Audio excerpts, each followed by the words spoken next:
to More podcast, a provisional name.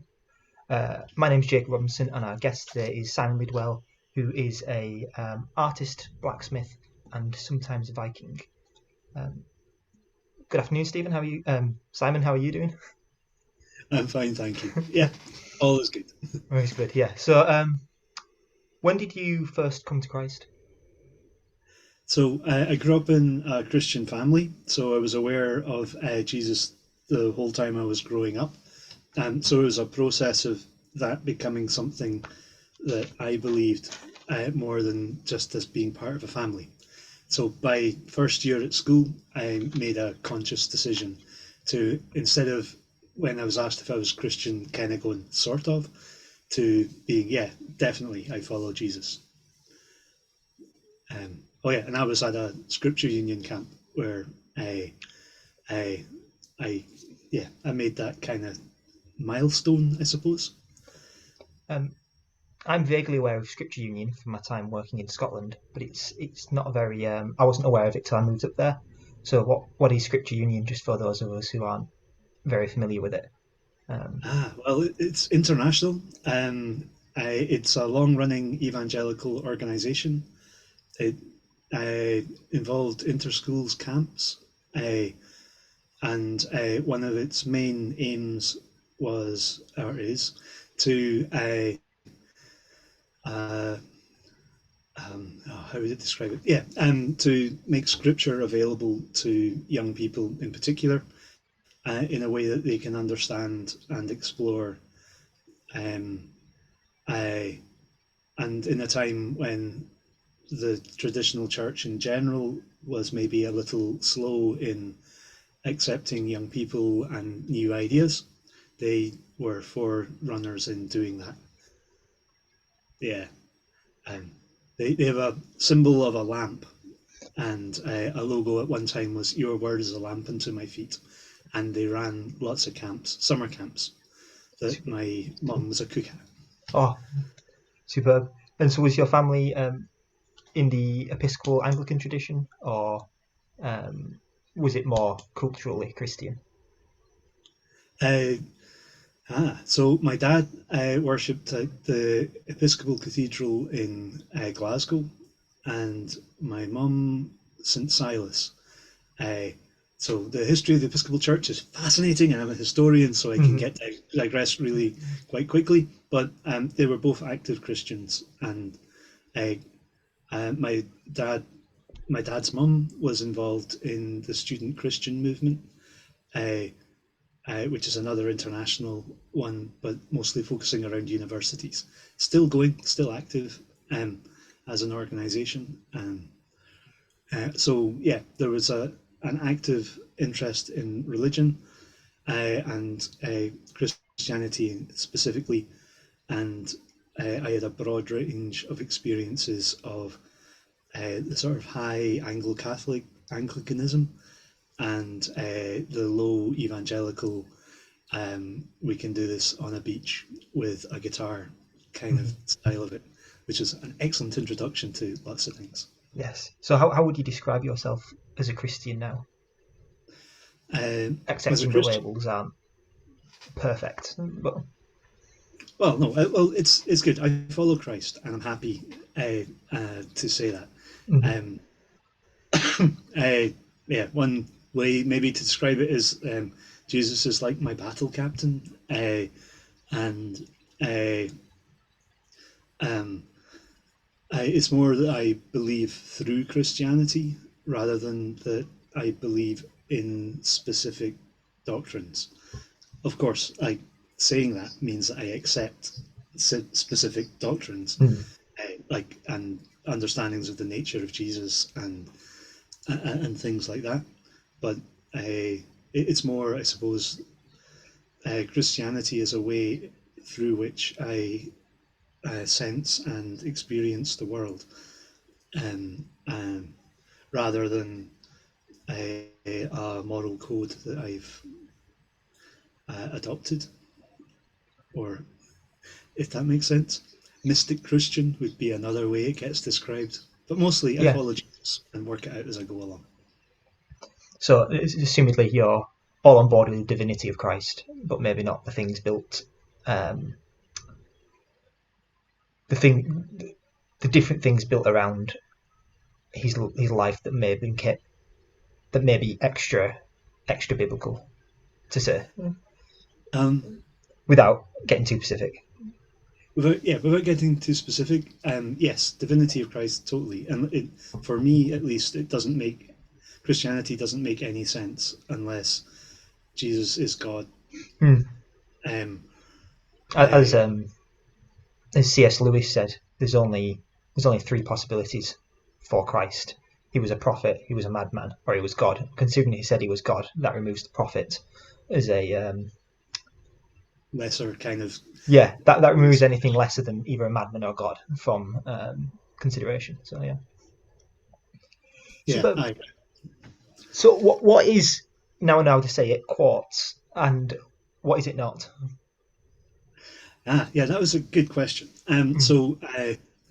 Um, quartz is describable as in a structural way, and that is that it's a partnership between my art business and St John's Church in Dumfries, and they support me, uh, which means that I've got time freed up to do uh, quartz things Mm. without having to worry about charging people for it and that sort of thing.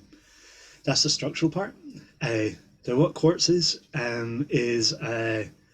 it's inspired by St Ninian of Whithorn and his house Candida Casa, the sparkling or the bright, brilliant white house. Um, and so that's why we took quartz, because it's a nice sparkly stone. But also it's combining tradition and modern day. And we live in a digital age where quartz crystals, I mean, the quartz crystals don't actually operate in digital technology so much, but it's a nice symbol of, Yeah. yeah. Um, uh, and what quartz does is it provides opportunities for people to experience, explore, understand, and express spirituality. And by spirituality, the definition, I guess, is all the things which make human being more than just a flesh and blood physical experience. So, love, beauty, uh, a sense of awareness and a changed sense of awareness and connectedness. Um, but it's a broad definition of spirituality. Um, I, and because it's a partnership with the church, then that means that we come from a Christian tradition and give access to the resources of the broad range of Christianity, Mm-hmm. so much as we're able to hold it in our minds. And but we don't demand that the people we're working with adopt that to work with us. Mm-hmm. So we'll work with anybody and everybody who is willing to come together in peace. Yeah, I think that connectivity is rather important today, especially from our work in schools and or with school age children. Of everyone's used to being at a bit of a distance, but not um, and not connecting with each other. The kind of idea that I can sit and watch a YouTube video and I can take in these ideas without connecting to the person expunging the ideas. Um, don't think that's it leads to I think it leads to children, or in my experience, it leads to children not being able to fully express themselves because like expression requires connectivity with people. As soon as I express something, that sends out then ripples that hit into other people's expressions, which is then the connectivity anyway. Um, Yeah, so yeah, it is a community-based thing. mhm. Um, so yeah, so I suppose it's walking with people as they discover. So some groups would describe themselves as going out to the lost. Mhm. Uh, Quartz isn't quite that, because within the idea of quartz is that we're all seeking. It's kind of what I meant by faith through rather than belief in. Mhm. Uh, the I have a way in which I am walking, and that has certain requirements to have integrity. But the place where I'm putting my feet kind of make the path, and and as long as other people are willing to walk and explore, then I can explore with them. So they're not exactly lost. There's a destination in knowing that you're seeking. Mm-hmm. Um, yeah, which leads to connection, which leads to discussions, and uh, yeah, and more questions and more discussions, and then there's all the tools we've inherited, like art, poetry, readings, that can help provide a framework for that discussion or tools to explore further. Um, so who was Saint Ninian then? You mentioned it was because I'm not aware of a Saint Ninian. So that Ah, yeah. Well, yeah. Saint Ninian is a character from late antiquity, so um, that makes it 5th century. So around that time, the Roman Empire is in a massive state of flux, uh, and recent archaeology shows that its continuity is perhaps greater than my grandparents would have assumed. And Ninian comes into this. The story of him is written down later, of course, or at least the records that we have been written later. But in the story, he's sent by Christians in Britain to Rome for the Pallium, and then he returns and becomes a bishop and founds the White House uh, in uh, in Galloway, as kind of a mission centre, a community. He's inspired by St Martin of Tours, and in the story, he's given 12 monks by St Martin to go back and build this house, and uh, um, and then from that place, there are many sort of daughter houses that are spread the whole way up. You've got St Ninian's Isle in the Shetland Islands. Uh, so that's part of the story, and then there are the miracles associated with him as well. Um, yeah, so that's the story. His name may have changed in form several times. So there may be places that are unrecognizable instantly as being St. Ninian's foundations. Mm-hmm. Uh, or, like all characters from that far in the past, there may be a variety of things that have been amalgamated into the name. Uh, and it's a bit like a shorthand for remembering a lot of work that was going on at the time. Um, yeah, the last part would be the archaeological evidence, which is in the Rins of Galloway, which is the hammerhead on the end. Um, there are carved stones at Kirkmadreen that suggest a boundary for a monastery that was commissioning bishops, um, and they go right back. I forget the exact date, but the Latinus stone would be the thing to look for, and it's somebody who's buried with a Christian dedication, and again that's late antiquity, so 5th, 6th century kind of time. So if you bring all that together, St Ninian would have been one of the first bishops, if not the first bishop in the British Isles that's recognisable. Um, and then from him you'd have Patrick, and then Columba, and Iona, and then from Iona you have Lindisfarne. So Whithorn kind of could be a really important and significant place. Yeah, yeah. It's almost like the north of Britain or the Celtic tradition version of Canterbury. There. Yeah, Yeah. um, uh, and up until the reign of King Robert the Bruce, it just grew and grew. At different times, it's been part of the land of the Southern Picts, Northumbria, uh, Britain, Scotland, but it's been there through all of those changes. And up until the dissolution of the monasteries, it was a powerfully recognized place of pilgrimage, and the archaeology supports that. But yeah, when the dissolution of the monasteries and then the Reformation come along, and trade changes and time changes, and it falls into the background, and saints like St. Columba become more prominent, uh, um, and also more historically accessible, because Ninian's just so old that, well, yeah, it's difficult to say what's fact. Yeah, it boggles the mind how old some of these people are. Yeah, superb. So, how does your art affect your worship and your prayer life? Yeah. Um, so it's changed over time, and it's grown and it's developed. And the simplest way for me to describe what I do is to say I'm an artist. Um, how that connects to my faith is that I kind of understand God as an artist, the creator who is creating.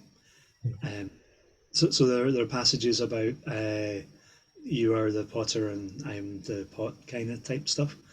Um, so I, for me, over time, it's developed to understanding the role of Jesus as being uh, the creator who is part of creation. Um, so just as an artist suffers for their work, then uh, Jesus, um, well, outside of time, uh, um, enters into time, which is impossible but mystically wonderful, Mm-hmm. uh, so that um, a like God is creating and is both vulnerable and outside of creation, Mm-hmm. uh, which means that we can choose to partner with God in creating, uh, um, which is kind of taking the argument for free will to uh, uh, um, mystical and artistic kind of way. Mm-hmm.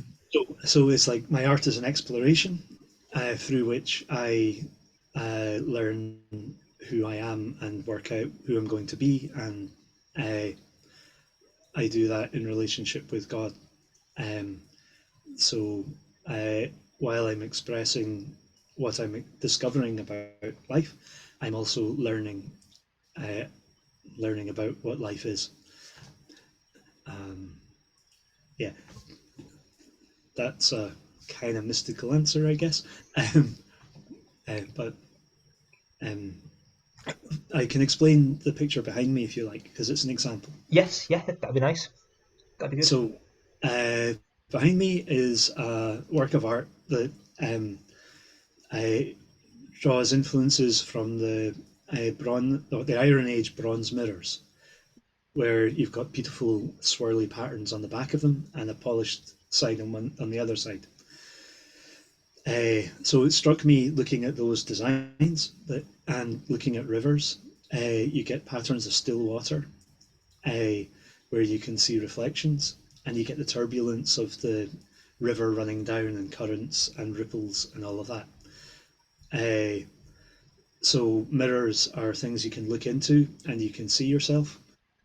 Um, and if you flip the mirror over, then you've got all the turmoil of everything. So you can go from that to looking into a mirror and reflecting, meditating. The cat is Pangarban, from the poem Pangarban, which is a monk writing about himself sitting and searching for meaning within texts and writing, while his cat is sitting and hunting mice. Mm-hmm. And they do it in companionable silence. And then sometimes the cat catches a mouse, and sometimes the monk gets a fragment of meaning that they've been pursuing. So that links to the mirror because of the meditation and reflection. Uh, there's a beautiful animation called Pangarban that has this cat in it, and you have the swirling mirrors. So this work of art is summing up of a lot of thoughts that happened over a long period of time, it's an expression of spirituality, and an exploration of the thoughts too. Uh, oh yeah, and the way I make them is I use pen and ink, sometimes iron gall and vellum, and Photoshop. So I'm combining the earliest forms of writing with modern technology and seeing what happens. Um, oh yeah, and then it's art. So people look at art and expect to well explore spirituality in the general sense through art. Um, I think that's one of a great argument for uh, the humans having a different kind of soul to many animals, I suppose, because I think we're the only creatures that make things, hang them up on walls, and then expect other people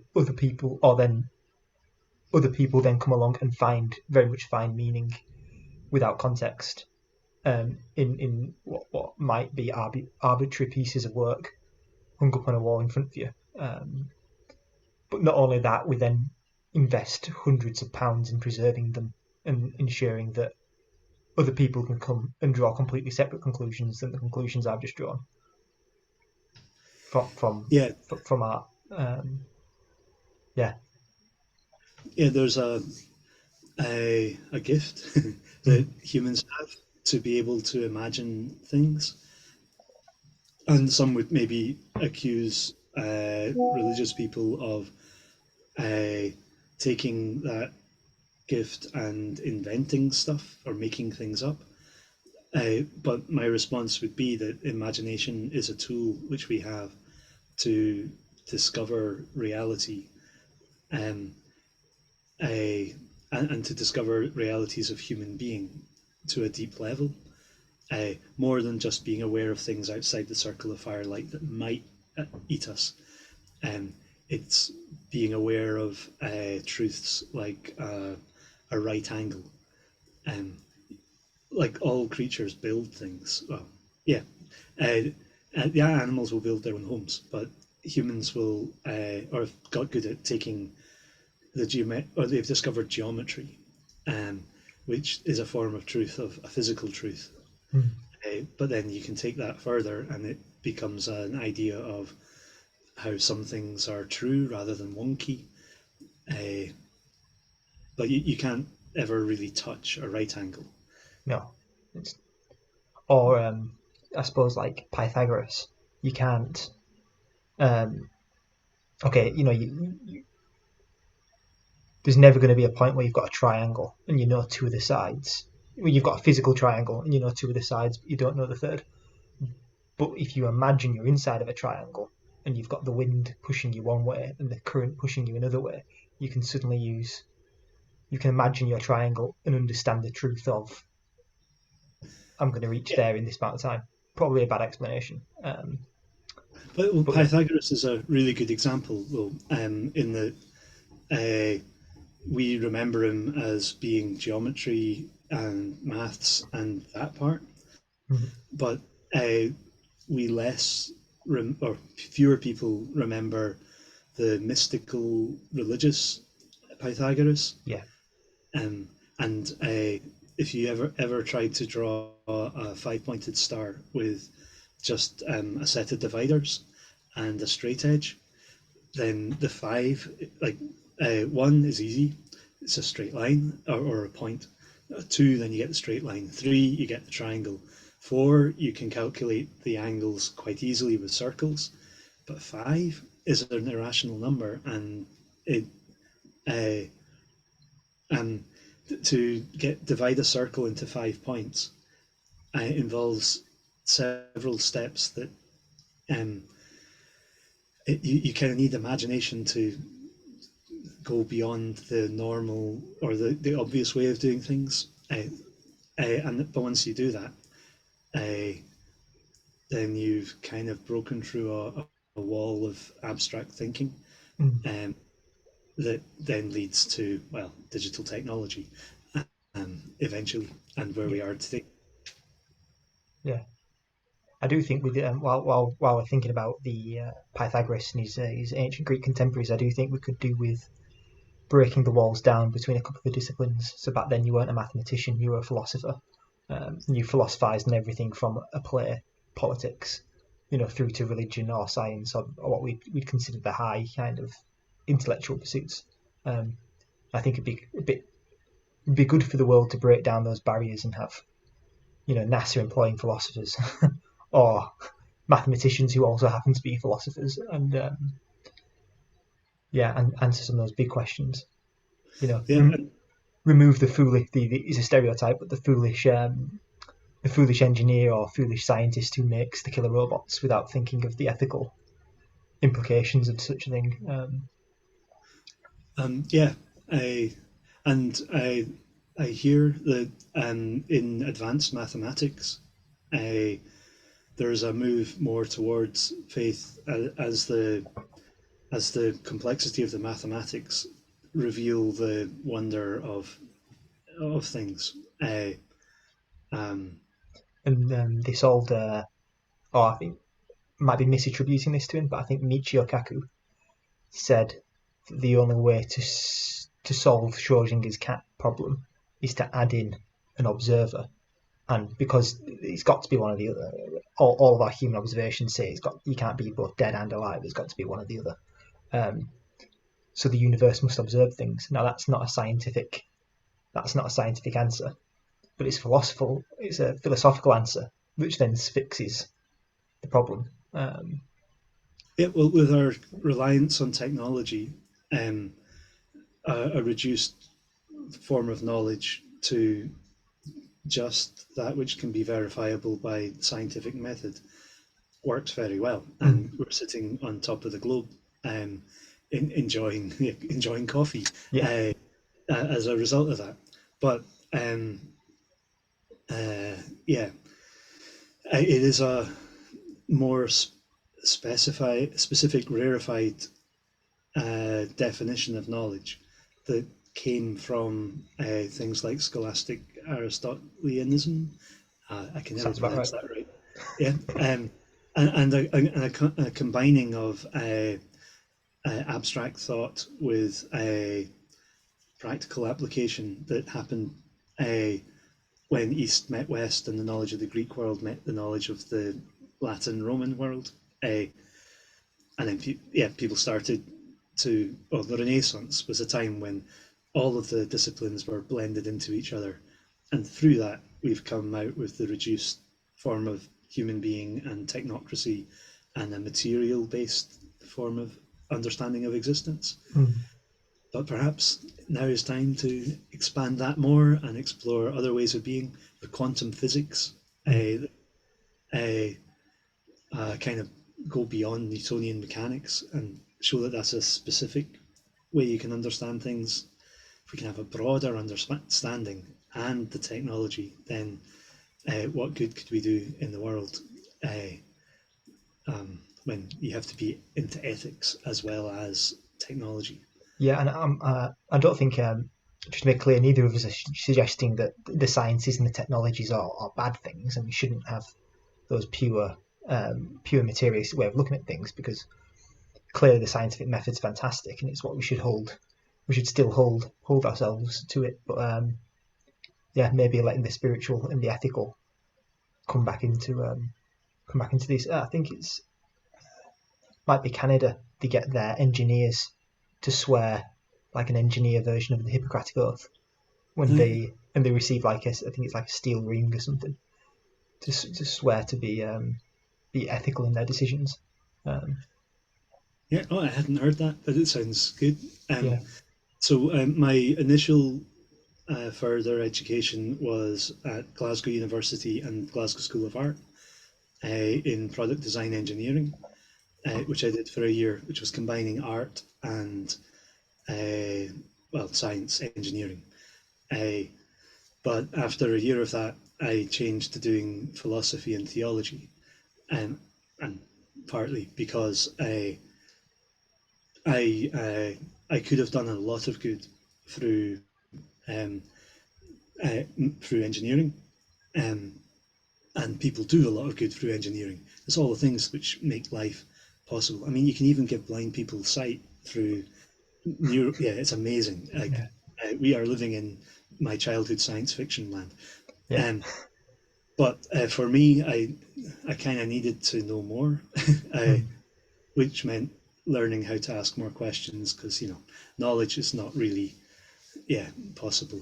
Uh, but uh, yeah, I kind of went to the philosophy and theology, so studied both of them at the same time to think more about the context within which you could understand whether you were actually working to make the world better rather than just making it more easy to live in. Mm. Yeah, I could there's in the UK now, there's more people with problems with obesity than problems with starvation, um, which is fantastic. You'd think, oh, superb, that's fantastic, but that's come about because um, we left something behind in the rush to lift everyone out of poverty with fantastically cheap food, which is also will keep you alive, but then it's not very nutritious and you know, uh, And the technology which can spread nutrition also can be used to maximize profits yeah, for a and there's a sense in the which that's good. Yeah. And if you just like making bread for people is not about just making money for a company, it's about feeding people and mm, giving nutrition, not white fluffy stuff which is really addictive and may lead to diabetes if you overdo it, kind of stuff. Not I'm saying bread does that. Kind of taking an example to an extreme. yeah, yeah, and it's not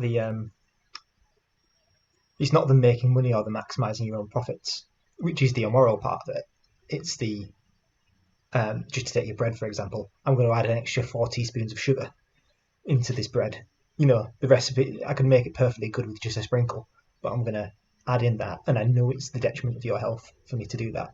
But you'll want to buy my bread more then. So Yeah, I think that's yeah, the idea.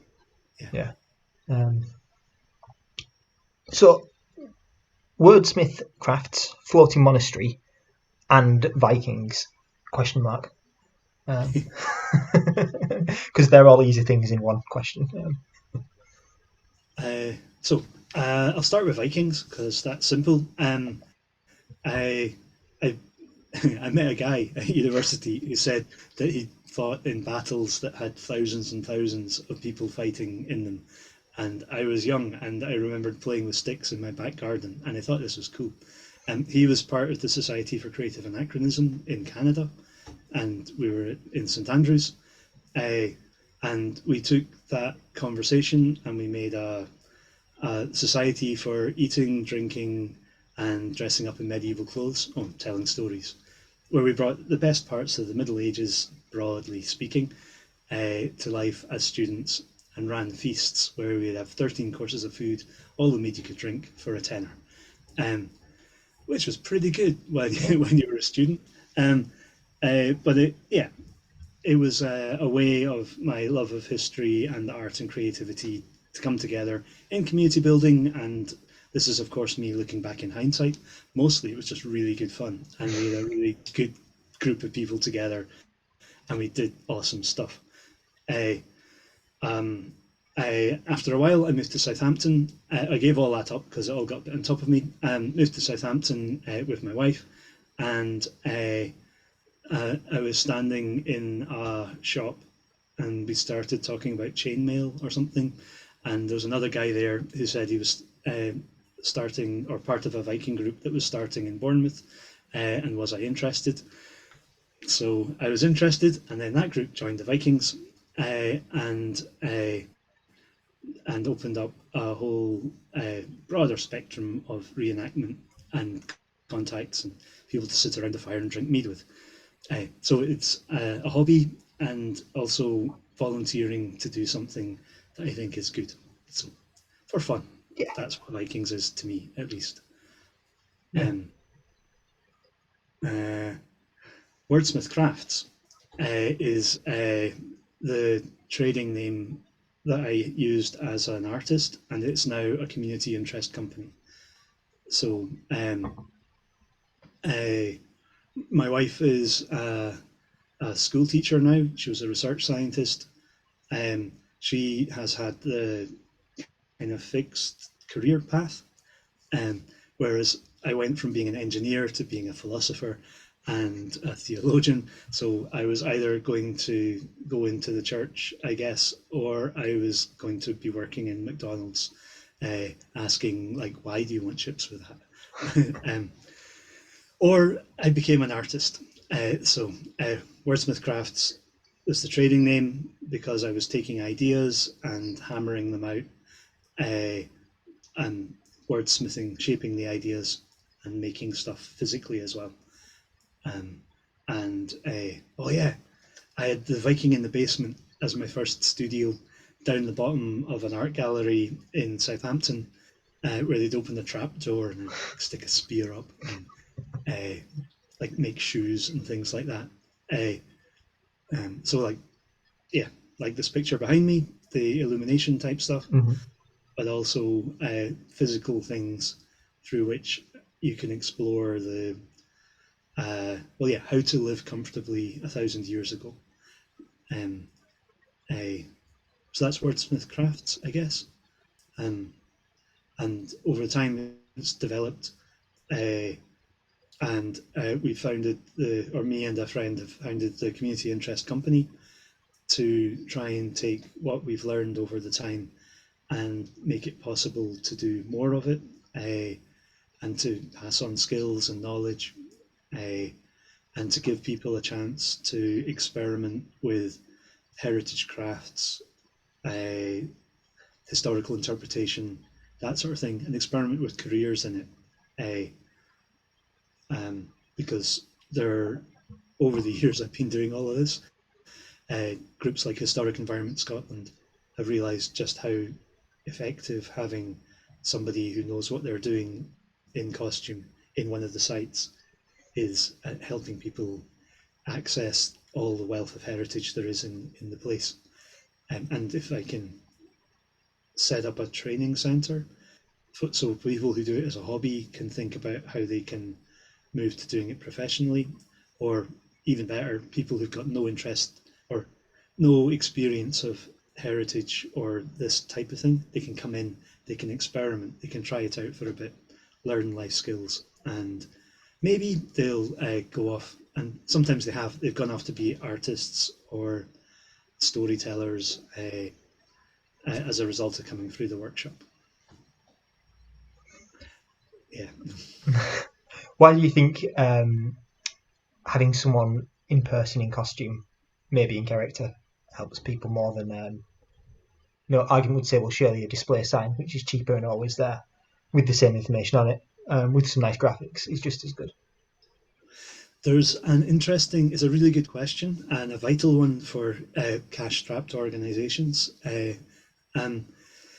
There was a conference in Denmark in the National Museum in Copenhagen. Now, what was it called? But they had professionals from the world in, and one of them was looking. Well, they were discussing that sort of topic, and one of them had been working with English heritage and looking statistically at visitor engagement with places, and looking at whether or in what ways it was best for costumed interpretation to happen. So going from having a really well researched story and background that matched the character that was never broken. So when you came in, you actually met somebody or an actor who was acting as if they were from the past. Mm-hmm. And also looking at actors who had all of that, but then they would break character in order to explain things which the character wouldn't be able to explain.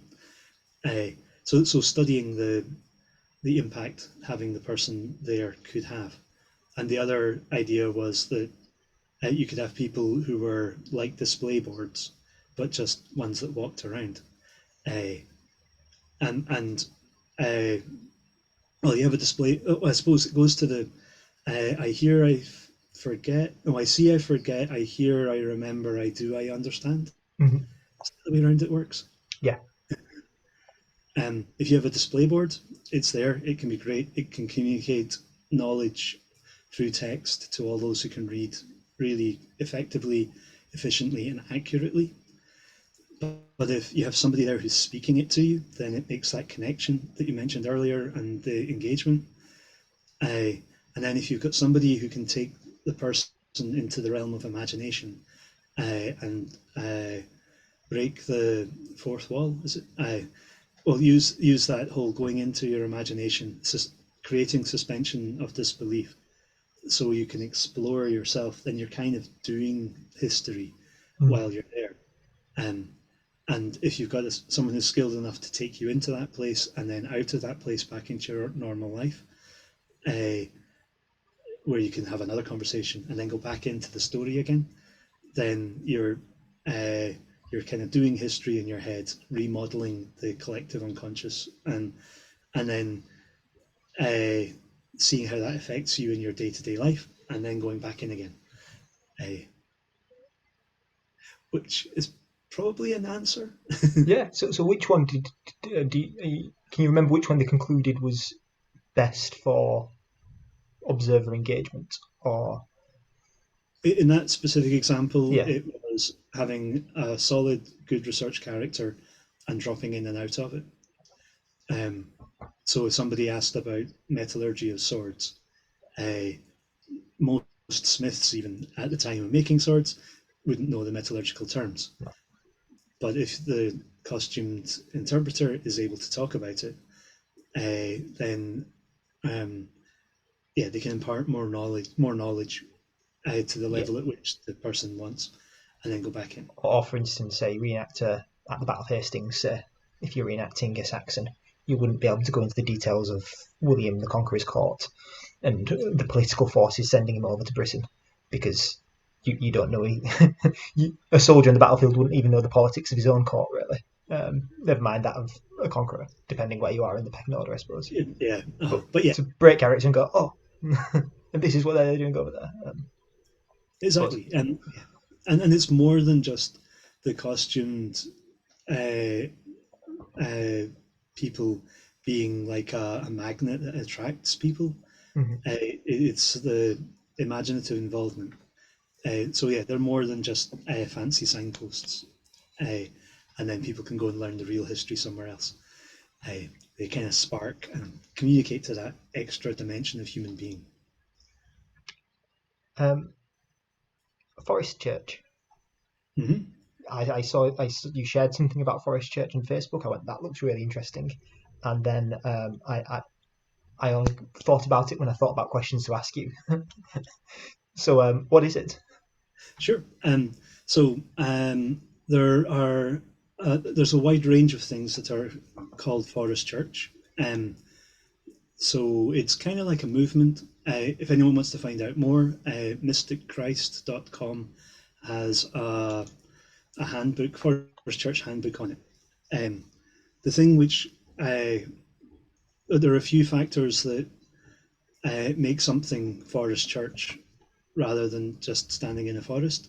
And one is that it is actually church. So whereas a lot of quartz things are done to for everyone, like if we went for a sensing spirituality walk in the forest, we would be practicing sensing spirituality in a form of general spirituality.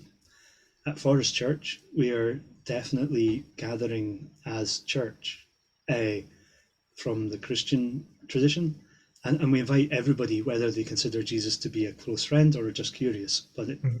it's definitely coming. People coming should expect that they are going to be doing church-like things. And when you say church, you're saying just for the wider audience, a church from a Western Roman perspective, I'd say. So like Well, I'm talking, so it's like a a Episcopal church service with communion, or is it like gospel readings, or is it not that? Or am I thinking the wrong kind of thing? Well, it's a really good and interesting question. Forest Church is a part of a family of things that get called fresh expressions. Um, so a lot of what we're doing is exploring what it means to be church. So there's things like reading from the Bible, which we have, prayer in Jesus' name, which we Mm-hmm. have, bits of liturgy, but we draw them from the Scottish Episcopal liturgy and also other traditions. Uh, so, yeah, quite broadly. Um, uh, we also do a reading from the Book of Creation. This is our particular Forest Church, um, and the idea that God's message to creation is creation itself. Kind of from the beginning of time, people have seen the invisible nature of God in nature, um, and so and also there will be things we do to worship, uh, whether that's visual arts. I mean, it can be making a pattern in leaves, uh, or we'll take things that we can write or draw on.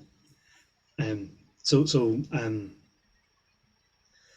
so yeah. When I say church, it's the broader definition of church as well, Mm-hmm. um, and it's not an approved liturgy by any denomination. Um, Although we try to make sure that we have the essential components of being church. Uh, and also, I suppose we avoid doing things that would uh, uh, under could be seen as undermining the authority of established churches. Mm-hmm. For example, we don't offer communion. Uh, uh, we share food and drink with each other. Um, like we grill fish on charcoal by the river on Easter Sunday and share that and tell stories about Jesus' death and resurrection. But we don't uh, we don't claim to be offering communion or Eucharist. Uh, if we had a priest there, then perhaps we would do that. But then that would mean uh, talking to that priest about how it would be done. And I That suppose would, that might bar people on personal theological lines. yeah, If you had like I don't know, if you had a denomination that strictly forbade communion outside of a building, for instance, yeah. yeah, aye, and yeah. So we're, I suppose the last part about Forest Church, last key part of it is it's not just taking what we do inside buildings outside. It's going outside and in relationship with the environment, seeing ourselves as part of the created order rather than kind of like humans are just a wee bit higher than everything else, Mm-hmm. uh, even in a good way, and being paternal of it. We see ourselves as being subject to storms and floods and climate change. So, uh, worshipping with trees. Um, Trees are less gifted in speaking than we are, but uh, a tree will get sick if the environment it's in is not conducive to its health. So, um, learning Just to is a good thing. just off the top of my head, the from when Christ arrives inside of Jerusalem, and the Pharisees ask the crowd to stop, and Jesus replies, "If every tongue was still, the rocks and the trees themselves would start to sing." Yeah, Yeah, yeah. We used to. I don't know. We've not done it for years actually, but we used to with the my Catholic parish I go to with the local Anglican parishes. Would walk up the local fell and mm-hmm. watch on Easter Sunday and watch the sunrise, like the rays of the suns coming over the mountains behind us, and then down onto the plain and across the Solway into the Isle of Man, and read whatever year that gospel was, of the of them finding the tomb empty, which was I quite liked because it was like, oh, Yeah, yeah, yeah, and it's experiences like that that have encouraged us to spend a bit more time looking at how we can do it.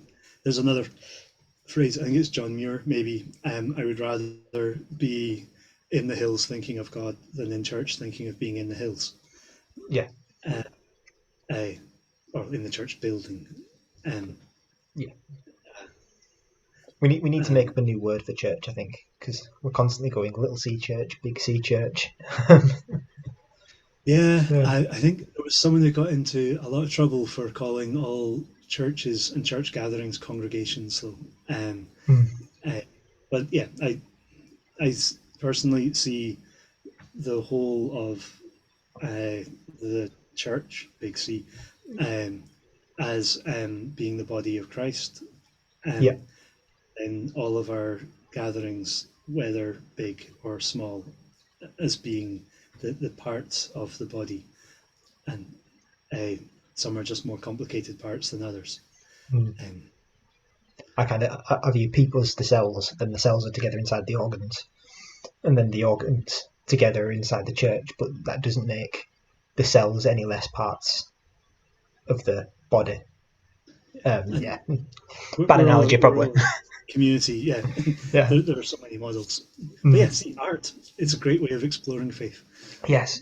Um, no, I quite like the if you're doing a bit of art as worship, the participation of the body in the in the painting and in the mind. And I'm currently making any embroidery of Our Yeah, Lady, um, and I find that's quite meditative because it's renewing the same actions over and over again. And then you can just let your hands go and then let your mind wander, um, or meditate, I suppose. Last little bit. Why does the world need Christ? Are we not beyond all this um, Bronze Age thinking? We can set aside our gods. We know not to sin anymore. We know not to do crimes against each other. We can moralize our way out of any particular problem. And surely Christ's not necessary to us anymore. well, uh, yeah, uh, why does it? So, my the way at this time, as I understand Jesus most helpfully, is as an artist. Um, so it's kind of I don't like I don't I started out seeing Jesus as the answer to a problem. The wages of sin are death, but the gift of God is life, kind of thing, and Jesus being the one sent to make that happen. And that was really good for me as a young man because there was a kind of like this hero figure who would come in, save everybody, and maybe not now, but at least provide the salvation Mm. in a kind of escape from. And then that also helps in terms of morality. Like there is a right and a wrong, and Jesus is the right. But now it's more of Jesus as the artist. So it's more uh, God at work in creation throughout time, uh, shaping. And if we tune into the activity of God, the activity of Jesus, the Holy Spirit in the world, then we can be part of the creation of creation as it goes along. Uh, so, in that sense, saving uh, or uh, um, or being on the side of creation uh, or on the side of light rather than the side of shadow and darkness.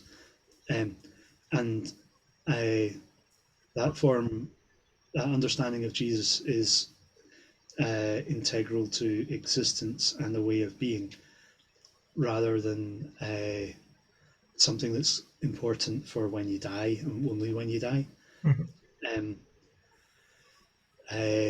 it's also not a prescriptive conservative in trying to keep what is here intact or even trying to reclaim a previous golden era of Christianity or of Christendom, uh, because that's all something that happened. It's a light that can guide us. It's a Mhm. warning about what happens when you get extreme, but it's what will happen in the future that Jesus guides as well.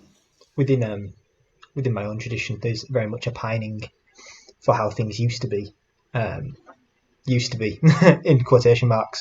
Um, but I think we've forgotten what things used to be, or who wants a full. Doesn't matter if there's a full church of people if they're not engaged or if they're coming because that's what you do on a Sunday. And yeah, Yeah, although I suppose there's an understanding of Eucharist maybe where it's like a food that you take for your healing, mm. um, and by eating the body and the blood and sharing, um, then the participation helps keep you well and healthy. So the presence of Jesus there, it, there's a similarity, I think. Um, I not yeah. But So if it's obviously the Lord's all powerful and he can move us in many ways. But if I don't believe you're real, nothing you can do is going to nothing. It's going to be very hard for you to affect or change me. If you're stood in the room with me, you're right there in front of me, but I believe you're not real or hallucinogenic or it's all in my head. And then yeah. It's yeah, providing opportunities for people to uh, experience the things that fuel belief, I yeah, guess. Um, uh, yeah, so, but yeah, it is a massive, big question. Um, mm, uh, Various studies suggest that whilst attendance and adherence to formal religion is on the wane, and an interest in spirituality is quite constant. Uh, um, and if the church, in the broad sense, exists to serve and help those who are seeking, then I believe Jesus and people who follow Jesus uh, are called to uh, find new ways to help people in their search.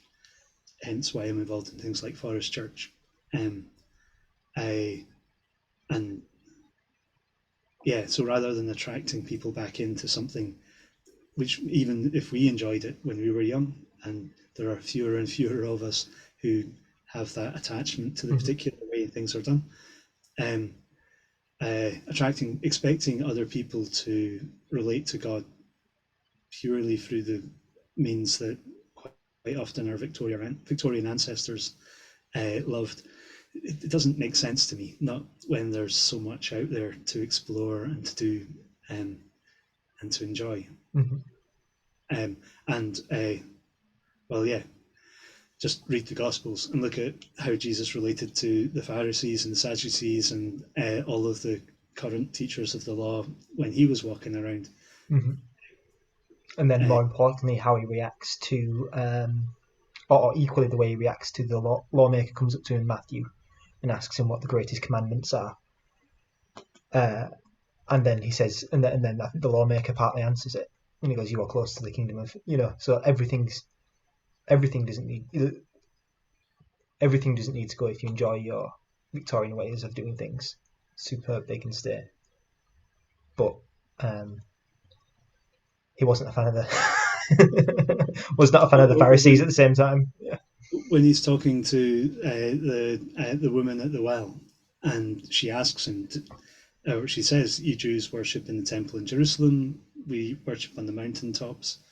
Uh, Jesus doesn't uh, say that what the Jews are doing is wrong or what the Samaritans are doing wrong, but he encourages to worship in spirit and truth. And for me, at least, that seems like an invitation to explore. Not that everything goes, but No. there is a yeah. Another person says there is there there is no path, but there is a way, and we make the path by walking. Mm-hmm. And then the challenge is just being able to explain to people why that's Christian more than just general spirituality. But then the name Jesus is important to me, and there are things I think are core, but I'm not God.